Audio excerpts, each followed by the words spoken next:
Welcome to Code from Zero, the channel where beginners become confident coders. Let's have some fun with coding in the real world. Subscribe and start coding today. Hello everyone. Today is our day 7 of 10 days website challenge. अब तक हम अपने day 6 complete कर चुके हैं. अब तक हमने लॉगिन भी देख लिया कि लॉगिन कैसे करते हैं, साइन अप कैसे करते हैं, डेटाबेस पे कैसे हम उसको ऐड करते हैं. आज हम मेन टॉपिक पढ़ेंगे एपीआई का, कि हम एपीआई से इंटीग्रेट करके वेबसाइट कैसे बना सकते हैं. सबसे पहले हम ये देखते हैं एपीआई होता क्या है. ये मैंने आपको पाइथन की सीरीज़ में ही बताया था कि एपीआई क्या होता है. आज मैं दोबारा बताता हूँ. एपीआई एक तरह से बीच का काम करती है. लाइक जैसे कि हमें किसी सर्वर से कोई डाटा चाहिए तो एपीआई हमें वो डाटा ला के देती है. उस सर्वर से वो एपीआई सिर्फ उतना ही डाटा ला के देती है जितना हमें रिक्वायर्ड होता है और जितना हमारे पास एक्सेस होता है कि हम उस डाटा को देख सकें. अगर हमारे पास एक्सेस नहीं होता तो एपीआई भी हमें मना कर देती है एंड वो सर्वर भी एपीआई को वो नहीं देता. ये जैसे हम एक एग्जांपल ले सकते हैं. हम एक रेस्टोरेंट में हैं एंड रेस्टोरेंट में क्या होता है, कई बार हम हमेशा वेटर को अपना ऑर्डर देते हैं एंड वेटर क्या करता है, रेस्टोरेंट के किचन में जाके शेफ़ को बताता है कि इस टेबल का ये ऑर्डर है और ये उनको चाहिए. अगर बाई चांस वो उनके पास अवेलेबल नहीं होता तो वेटर वापस हमारे पास आके बोलता है सर ये अवेलेबल नहीं है, अगर आपको कुछ और चाहिए तो बता दीजिए. तो हम उसको कोई और आइटम बताते हैं जो उनके पास अवेलेबल होता है. तो ऐसे एक तरह से एपीआई का काम होता है. एपीआई हमसे पूछते हैं कि हमें क्या चाहिए एंड वो सर्वर से वही रिक्वेस्ट करती है.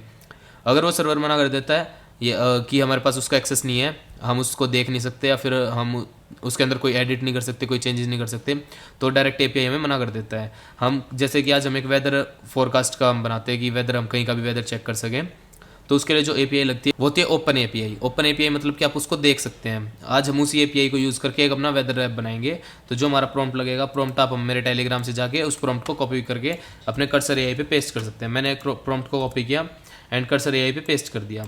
अब इस प्रॉम्प्ट में क्या लिखा है, create a modern responsive weather website using HTML CSS and JavaScript. इन तीनों को यूज़ करके एक मॉडर्न रिस्पॉन्सिव वेबसाइट बनाएगा वेदर के लिए.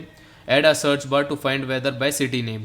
Fetch live weather data from a public API like open weather map. ये जो ओपन वेदर मैप है ये एक ऐसा सर्वर है जिसके अंदर से हम एपीआई को यूज़ करके किसी भी जगह का हम वेदर चेक कर सकते हैं. Using fetch and async and और await. Display temperature, weather, condition, humidity, wind speed and a weather icon dynamically. Show loading state and user-friendly error message for invalid city.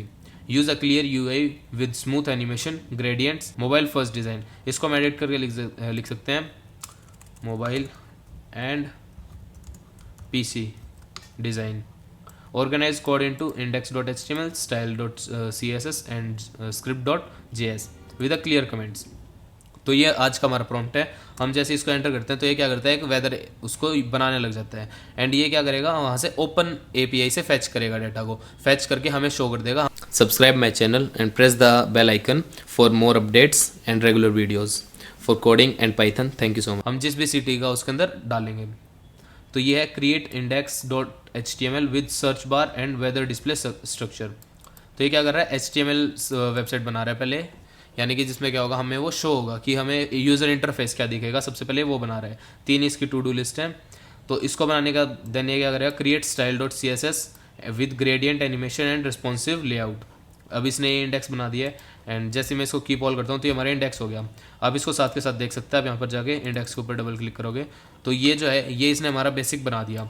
अब जो हमारा CSS क्या काम करता है, जो हमारा स्टाइलिंग है उसका काम करेगा कि ये वेदर हमारा आइकन कहाँ पर आएगा, इसके पीछे बैकग्राउंड कैसा होगा, ये कहाँ पर आएगा, बीच में लाइंस कहाँ पर आएगी, कैसे आएंगी, ये वेदर आइकन कैसा आएगा, ह्यूमिडिटी, विंड, एंट्रा स्पीड वगैरह ये सब कैसे आएगा.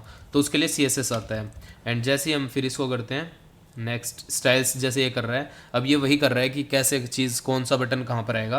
अब इसने स्टाइल्स भी पूरा लिख दिया एंड हम इसको कीप ऑल करते हैं. अब इसको जाके हम अपना रीलोड करते हैं तो ये पूरा हमारा बन चुका है.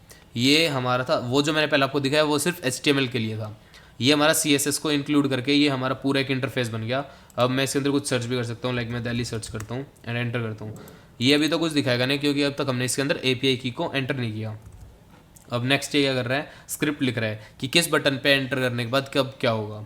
तो स्क्रिप्ट लिखने के बाद जैसे ही हम इसके ऊपर नेक्स्ट करते हैं, रिव्यू नेक्स्ट फाइल, ये इसने पूरी इसकी स्क्रिप्ट भी लिख दी. ये जो है API बेस HTTPS एंड ये API openweathermap.org, ये जो है ये इसी का ये API यूज़ करेगा. अब सबसे पहले हमें क्या करना पड़ेगा, हमें API की को अपने पर्सनल, एक जो API की होती है सबकी यूनिक होती है, तो मैं अपनी पर्सनल API की को इसमें यूज़ करूँगा. और उसको लाने के लिए हमें क्या करना पड़ेगा, पहले इस वेबसाइट पर जाना पड़ेगा जो है ओपन वेदर मैप. अब आप ये भी देख सकते हो ये सारा सब कुछ आपको एक्सप्लेन कर रहा है. अब इस ऐप को यूज़ कैसे करना है, नीचे लिखा है get an API, sign up at open weather map and create a free API, add the key in script.js। जैसे कि ये बता रहा है, तो हम सबसे पहले क्या करते हैं, अपना ये ओपन कर लेते हैं कॉपी करके। हमने इसको पेस्ट कर दिया। अब यहाँ पर मैं अपना लॉगिन कर लेता हूँ। अब हम API की जो ओपन वेदर मैप है उस पर हम लॉगिन कर चुके हैं। अब नेक्स्ट हम यहाँ से क्या करेंगे, API को हम, अब ये हमारी जो API की है ये सबकी यूनिक होती है। मैं इस की को यूज़ करूँगा। जैसे ही मैं इसको कॉपी करता हूँ, यहाँ से कॉपी किया एंड मैं यहाँ पर अपनी की को पेस्ट कर देता हूँ। मैंने इसको पेस्ट कर दिया एंड पेस्ट करते ही अब इसने क्या बोला है, विद योर एक्चुअल की। तो मैंने इसको पेस्ट कर दिया, ओपन द साइट। अब जैसे ही मैं इसको सेव करता हूँ, सेव मैंने इसको किया। अब मैं अपनी साइट ओपन करके रीलोड किया। अब मैं यहाँ पर लिखता हूँ दिल्ली एंड एंटर करता हूँ। तो इसने पूरा बता दिया, Friday 30 Jain 2026, 18 degree Celsius has humidity and wind speed हमारी इसने बता दी 2 मीटर पर सेकेंड एंड 55% ह्यूमिडिटी बता दी। तो ये हमारा एक API है कि ये हमारा एक ऐप है कि हम API को यूज़ करके इसके अंदर इम्प्लीमेंट कैसे करें। और API की को बनाने के लिए सबसे पहले क्या करना है, हम एक जो ओपन वेदर मैप है इस पे जाना है एंड इस पे जाके लॉगिन करना है। उसके बाद आपके पास 3 ऑप्शंस आते हैं, जैसे मैं आपको दिखाता हूँ। यहाँ पर आपके लॉगिन करते ही आपके पास आप इस पेज पे आ जाएंगे। इस पेज में जो ऊपर हमारा बार है इस पे लिखा है API कीज़। यहाँ पर क्लिक करते ही अगर आपकी कोई प्रीवियस की है जो एक्टिव है तो वो यहाँ पर दिखा देगी। अगर आपको कोई और जनरेट करनी है तो यहाँ पर आप उसको लिख के जनरेट कर सकते हो। आपको फ्री की मिलती है एंड आप डायरेक्ट जनरेट करके उस की को यूज़ कर सकते हो। तो हमने इस की को यूज़ करके डायरेक्ट कर्सर AI में डाला है एंड उसके बाद हमारा जो वेबसाइट है वो चल रही है एंड ये इसने बता दिया। अब हम किसी भी जगह का चेक कर सकते हैं, जैसे हम लंदन का भी चेक कर सकते हैं। ये कोई हमारा एक पर्टिकुलर कंट्री के लिए नहीं है। हम इसको यूज़ करके कहीं पे भी किसी भी जगह की वेदर फोरकास्ट हम निकाल सकते हैं। तो जैसे इसने लंदन का बता दिया 10 डिग्री सेल्सियस। इसमें बनाना ज़्यादा बड़ी बात नहीं थी, लेकिन API को कैसे इंप्लीमेंट करें वो ज़्यादा इंपॉर्टेंट था। तो thank you so much and stay connected for more videos.